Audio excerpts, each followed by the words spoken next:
La malnutrition est un problème de santé publique majeur au Burkina Faso. Elle est la cause sous-jacente de 50% des décès des jeunes enfants aujourd'hui. À Ouagadougou, en zone urbaine, elle touche 15% des enfants. Souvent invisible, elle accentue pourtant les risques face aux maladies infectieuses, entrave les capacités d'apprentissage et peut provoquer des handicaps physiques et mentaux irréversibles à l'âge adulte. La cause ? Une alimentation inadaptée, un manque d'informations sur les pratiques d'allaitement et d'hygiène, ainsi que des dispositifs de suivi et de santé souvent insuffisants. Aujourd'hui, Diantoli s'engage pour changer la donne. En partenariat avec l'ADAPMI et IES Femmes, deux organisations communautaires burkinabées, l'association multiplie les actions pour lutter contre cette maladie. Diantoli propose une solution innovante qui permet aux mères de veiller elles-mêmes sur la santé de leurs enfants en les formant et les informant sur les bons réflexes à avoir ainsi que les pièges à éviter. Pour moins de 1 € par mois, les agents de Diantoli se déplacent tous les 15 jours pour peser l'enfant, s'enquérir de son état de santé, de son régime alimentaire et dépister les cas de malnutrition. Les données récoltées sont alors envoyées via une application smartphone à des centres médicaux partenaires qui les analysent et envoient l'alerte en cas de problème.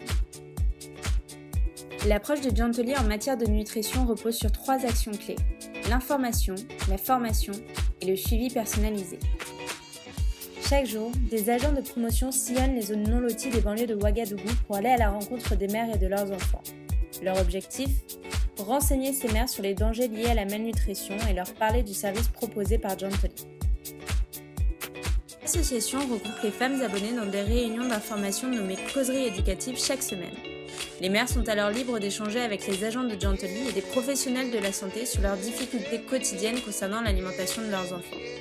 Ces réunions sont particulièrement importantes car elles permettent de transmettre aux mères les réflexes à avoir concernant l'alimentation des enfants et de détruire certains préjugés fortement ancrés dans la culture burkinabé.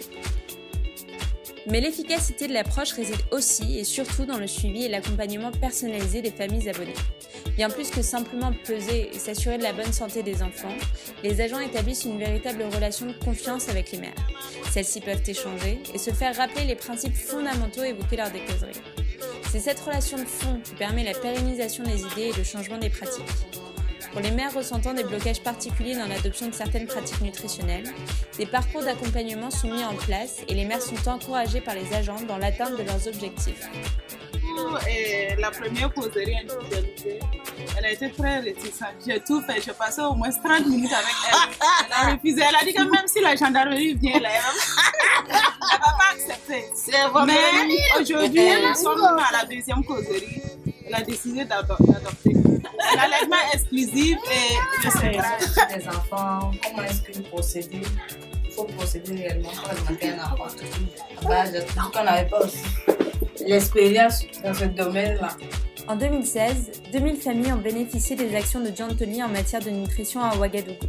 Et demain, l'association a pour but de multiplier par 4 son impact dans les zones non loties de la capitale.